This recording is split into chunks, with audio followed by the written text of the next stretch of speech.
నిత్య ఒక అందమైన యువతి. సోషల్ మీడియాలో ఆమెకు కోట్లాది మంది ఫాలోవర్స్ ఉన్నారు.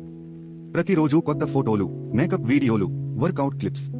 ప్రతి ఒక్కరూ కామెంట్ చేశారు, వావ్ క్వీన్ అంటూ. కాని ఫోన్ ఆఫ్ అయ్యాక నిత్య చాలా శాంతిగా ఉండేది. డిన్నర్ ఒంటరిగా తినేది. ఆమె మనసులో ఎక్కడో ఒక లోటు ఉండేది. ఎవరూ నిజంగా తనని లవ్ చేస్తుండరన్న డౌట్ ఉండేది. అందరూ తన పిక్స్ కోసం మాత్రమే వచ్చారని అనిపించేది. ఒకరోజు నిత్య పార్క్ కి వెళ్ళింది. సెల్ఫీ తీసుకుంటుండగా ఓ చిన్న పాప నిత్య దగ్గరికి వచ్చింది. అక్క, నువ్వు నిజంగా నవ్వడం లేదు కదా? నవ్వుతూనే ఉన్నాను కదా బంగారం, కానీ నీ ఐస్ నవ్వడం లేదు అక్క. ఆ మాటలు నిత్య మనసుకి చాలా స్ట్రాంగ్ గా తాకాయి. అది చిన్న మాటే అయినా చాలా డీప్ గా ఫీల్ అయ్యింది.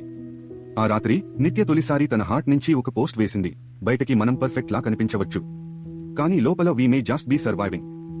Let's talk, let's feel. ఆ పోస్ట్ కి అన్ఎక్స్పెక్టెడ్ గా చాలా రెస్పాన్సెస్ వచ్చాయి. సేమ్ ఫీలింగ్ అక్క, థ్యాంక్స్ ఫర్ బీయింగ్ రియల్. ఆ రోజు నుంచి నిత్య తనని జస్ట్ గ్లామర్ కోసం కాదు, మనసుని షేర్ చేయడానికి వాడింది. ట్రూ బ్యూటీ అంటే మన లోపలున్న హ్యాపీనెస్ ఫిల్టర్స్ లో కాదు, మన సోల్ లో ఉంటుంది.